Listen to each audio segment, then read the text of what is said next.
أعوذ بالله من الشيطان الرجيم بسم الله الرحمن الرحيم رب اشرح لي صدري ويسر لي أمري واحلل عقدة من لساني يفقهوا قولي اللهم لا إله إلا أنت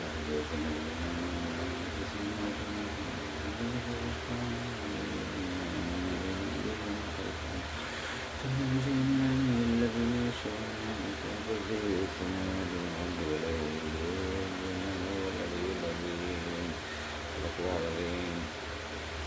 Man, I know I can detect it, but I don't know if other people can detect it. But the way I recite those verses, like just now, it was really, really quiet. I felt like only I could hear it. But I know that I've done it so many times. For me, the whole point is just to say it. Because it gives me powers. It does. Superhero powers. Especially in the video. The video is marked. So you say Bismillahirrahmanirrahim. Or you say the words of God, the name of God, anything. It's gonna have something about that in it. I've been studying Ibn al-Arabi. I'm big on Ibn al-Arabi. It's hard to talk about what he talks about. It's so heavy. I mean, you have to be really smart to understand what he says. And a lot of people are making videos about what he's saying, and I can tell they're just reading the original text and they're explaining it the best way they can, and they're possibly reading the original text in a translation. So there's a lot lost. I know there's a lot lost like that. So when I watch people explain it, I'm like, I have to just go to an Islamic school. I need help with the Arabic language of that time and other stuff, texts. I gotta go become an Islamic scholar to understand what he's really, really talking about. And then there's reasons why I already qualify as an Islamic scholar. Um, it's hard to explain that. What it is it's hard for me to explain it because I'm not all the way sure about it. But it's like a mufti or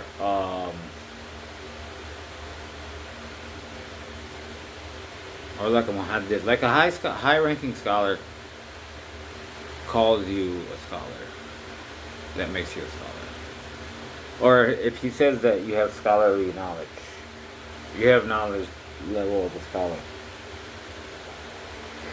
It's like what do they call it in colleges? Honorary degree. It's like an honorary scholarship. I just ended up being that way because of how I am. That's just how I am. Like one of my new favorite songs, and he is one of my old-time favorite rappers, Ace Hood. He's got a song named Goals. He says this verse in it. I take every lesson. I I absorb every lesson. I can't remember it exactly. I haven't listened to it in a while. In other words, he's a student. He pays attention. And he learns stuff every day.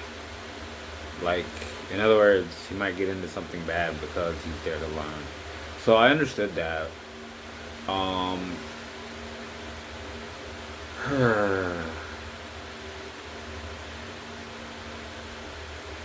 I have examples to tell, but it reveals a lot too much about me and people who tried to attack me, and I secretly attacked them. I feel like I might regret this one day, but I'm just telling the world that I have ESP. People are gonna want to test me, and I don't want people to do that because I actually don't want the ability. Because the Prophet Muhammad SAW told us to annihilate that ability. If you ever acquire it, don't do it anymore. Just annihilate it. It's not good for you. It's really bad. So I won't really let people test me, and I don't. I try really hard to not do it, and The problem with it is if you do it. So in other words, if I can read your mind and I keep doing it all the time, every day, eventually I'm able to start talking to you without moving my lips. So I can transfer my mind into your mind. You hear me talking? And I've, in past posts and past videos about this scenario, I've said Jeff Bezos is purported to have this ability, and that he's accidentally talked to people in his company without moving his lips, accidentally. And I explained to people the reason why that is. See, because it's like 1 in a billion who has this ability. It's the odds of being able to just naturally do it so well and grow all the time. It's like 1 in a billion. And the Antichrist has this ability. He can read your mind. You can't lie to him because he reads your mind. He knows you're lying.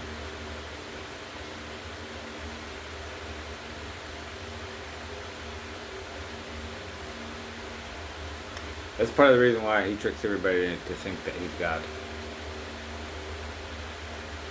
The way he is able to do all that weird stuff is, as far as I know, I think he was born with some kind of special ability that most humans don't have. Almost all humans don't have. And he also used that ability to engage and connect more with the demons who do witchcraft.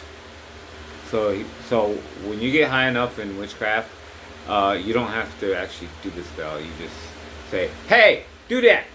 Hey, you, do that. Do that. Do that." And then they only do that because your whole intention is evil. Otherwise, they're not going to want to do it. They're not going to listen to what you say. They're going to like solve it in trick ways. But with the Antichrist, he's 100% evil. He's super evil. He's one of the worst human. He's like the second worst creature who has ever existed. He's given power to do things. He keeps getting more and more evil because a lot of people don't know about Allah subhanahu wa ta'ala that he'll give you power to do good or evil, and then if you do good, he'll increase your power and you do more good, and you keep doing good more and more and more and more. And if you do bad, he can increase your power and you keep doing more and more and more and more and more and more and more. Like you got your famous entertainment celebrities now in this big court case. I don't want to say anybody's name. I don't want to remind people the names of bad people. So all I can say is a bunch of celebrities are coming up in a bunch of trouble for doing a lot of bad stuff at somebody's secret locations. That's an interesting case because for me it's a case about narcissism. It's a word that I use. Narcissistic secret societies. NSS. NASA's. NASA. Like NSS. Narcissistic secret societies. So these people, these famous entertainers who are doing all these crimes, eating up and hurting a lot of people, are doing it to save themselves, to save their fame and their wealth and everything. Because if they don't comply, they get all messed up because they're fighting against a narcissistic secret society. So I don't want to say any names of people. I was just talking abstract forms. But that's the commonality between all these people involved in this crime. All the people who stayed involved in the crime and who all could end up in jail, and they are famous celebrities and politicians and other things. Presidents, Donald Trump, whatever name you could think of has been there. And just to be there means you've seen some stuff. Some really illegal, bad stuff. So it's a big problem. I really don't want to say anybody's name because it's such a big problem that you're dealing with like billionaires who could just like call somebody and tell them to kill you. But then also I don't want to say names. I don't want to connect this to that or nothing. But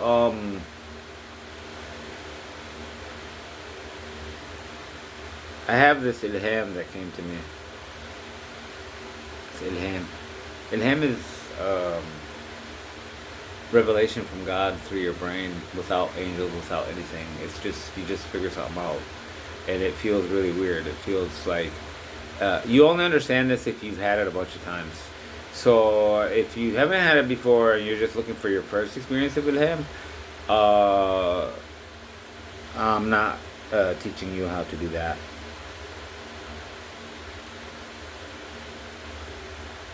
But once you've had a lot of Ilham, you know. So I've had some Ilham about this situation.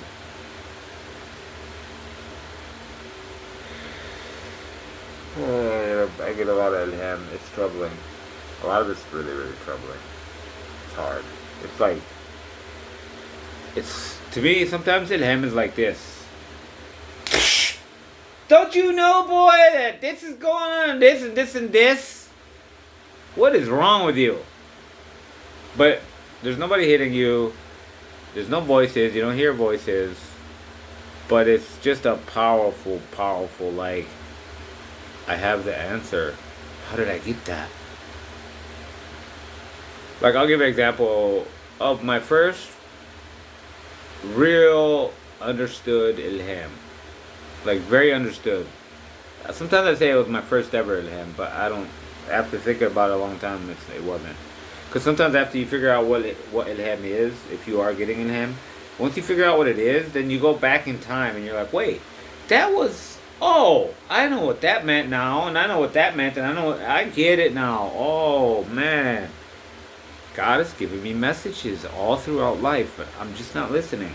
I haven't been listening. I didn't know how to listen. So, like, for example,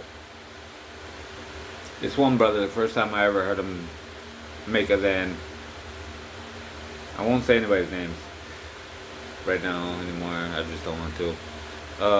First time I heard him make a Zen, which is the call to prayer for Muslims, and it's like Allahu Akbar, Allahu Akbar, Allahu Akbar, Allahu Akbar. Like that. So first time I heard him ever speak was making a Zen.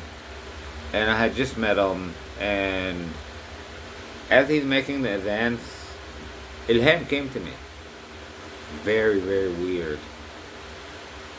It's like, that guy's gay. That person is gay. That's all it was. And the way I reacted was like, huh? What? Well, why? Oh man, is that a demon? Did a demon just talk into my head? Huh? And I had to go look at his face. Who is that? I didn't even know who it was. I just heard his voice. I had seen him that day. Anyway, this is an interesting story about me and how I am. I'm kind of weird. So, because of that incident, I stick on this person. I go be his friend and stuff. Call him, go over to his house all the time. Not because I'm gay. No, I'll do that. I don't like that. I seek refuge in God. I'm not interested in that. I'm a straight guy. But I go over there all the time. I'm trying to understand this thing that happened to me. Why did it come? If it's real, why did it come? And how am I gonna know it's real? I ended up being his friend for like 20 to 30 years. I think like it was about like 20 years. Maybe less. Like 15 years. Before starting to invent factor proof theory. So before the last 2 decades. So 2 decades ago, it was 2 decades prior to that. And I started thinking I should just leave this guy alone. We don't really click. But after like 20 years of knowing him, there was a day um, he started doing gay stuff. He started telling me a lot of gay stories. Like I know how gay people start to like open up to their gayness to see if you are too. And he started doing that. And then the day he started doing that, or the second day he was doing it, he came real close to me, like he was about to try to kiss me or something. That was wrong. But like then that explained everything. Everything felt came together. I'm like, oh, I get it now. I finally get it. How long did it take me to understand this? 20 years. 2-0. How would I know that he's gay just from his voice? I have no evidence there. Zero evidence. So, because you know how I am, I don't want to, yeah, that feels like craziness. I need to just go be his friend and figure this out. Otherwise, I might be crazy. It took me 20 years to figure out he's gay. And he was spreading, I also figured out he was spreading the rumor of this other Islamic scholar, leader type person. Kind of like a Christian priest, gay Christian priest, Muslim people. So he spread a rumor about that guy being gay, and then that guy tried to molest him. And I said, wait, you guys are the same size. You're the same size and the same age. How could he molest you? You mean you're both gay? That's what you mean? Right away, it adds up to me. Like, it's so easy to understand that. Two guys the same age, the same size. And you're black too. You're even like stronger than him. He's puny geek white boy. Not that all white people are puny geeks, but I'm just saying he's puny geek and white. So because black people have like stronger bodies, usually they're more muscular. Not all, but in general, like athletic. So, but anyway, it just didn't make any sense. And when I told him, you mean you both are gay? Because I have this he's gay thing from 20 years ago. It's already in my head. And that statement to him that I made to him, he didn't molest you, you both were gay, you both had sex with each other. In my mind, I'm like, say stuff for a lot of days. Just ask God to forgive you. You shouldn't do that. Just you had a wife. I know you had a wife. You have 2 kids. I don't get it. Why would you go back to being gay? And then he always talks about how he hates women and he's never gonna get married again. And then all the guys around him all talk about how they hate women. They're never gonna get married again. And they're all gay. It's a whole club of gay guys. And oh man. They all claim to be Muslim, but what I figured out from experimenting with him is people whose sexuality is fluctuating like that, like they're gay, they have gayness in and out of them. Their iman is in and out. Their faith in God is not consistent. Like basically, easy way to understand that is a person who's transgender is like 99.999999999% chance to be an atheist. Does not believe in God. 99.99999%. And that's if you add up all the seconds of their life. So let's say they believed in this second it was 1%. In this other second it was like 98%. They're just people who are transgender, who are gay, basically almost never have faith. And the reason why that is because you can actually prove that the gay people and the narcissist people are the same. That's actually the same. They're 2 diseases from the same. They're 2 mental disorders from the same parental mental disorder, which is fictioneering. And this is crazy for me to talk like this because I was forced to become a psychologist. I'm actually a mathematician, physicist, scientist, and stuff like that. But I do psychology for a long time, and I invented what's called the parental mental disorder. I don't even think that exists in modern psychology. Parental mental disorder is it's like a mental disorder that gives birth to like 5, 6, 7 more different ones. So like fictioneering can create psychopathy, narcissism, because they all depend on fictional beliefs.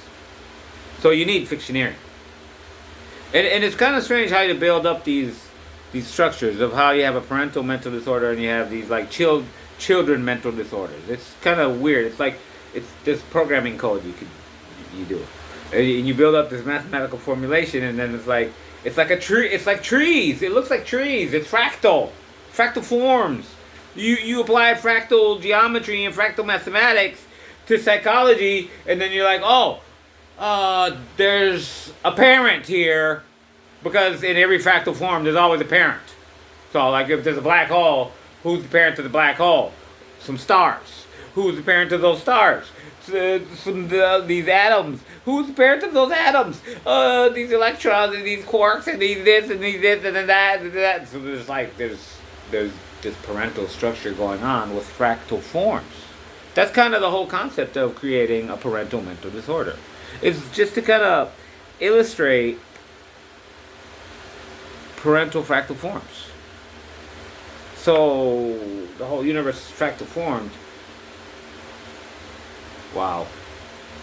Oh, yeah, I got so much to write. I got a ton of money too. I gotta go get, and like, reason why it's hard for me to get this money is a lot of it. I'm multi-millionaire type money that's already been given to me, but people don't want me to get it because they don't want me to tell you this. Because the book that does tell you this, that was written by Stephen Hawking as his last final book, called The Fractal Universe, and he has said before he died, most likely the universe is fractally formed.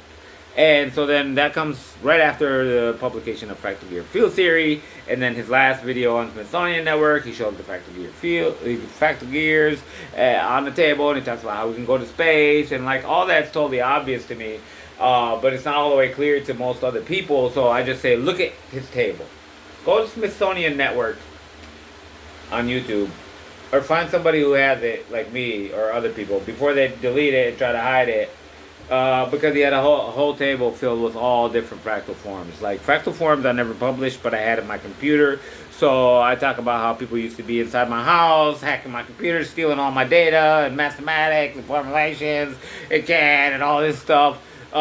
But I saw that when he made that video, because I saw the whole table. I was like, either he's got a whole gang of dope mathematicians to figure all that out in 1 year, really quick, and design it and make it and put it on the table. That's a lot. That's like $1 billion. Or else they stole it off my computer and just ran it all through 3D printers. It took me a lot. It took me like more data than I knew that you could fit on the biggest 2 terabyte hard drive. It was so much stuff, and I still have all of it, and like here and there, and I tried to post it here, post it there. I don't know who downloaded it. Some people downloaded it, so I've been giving it away for free. Like, my whole point is put it all out before you die, because once you die, it's gone.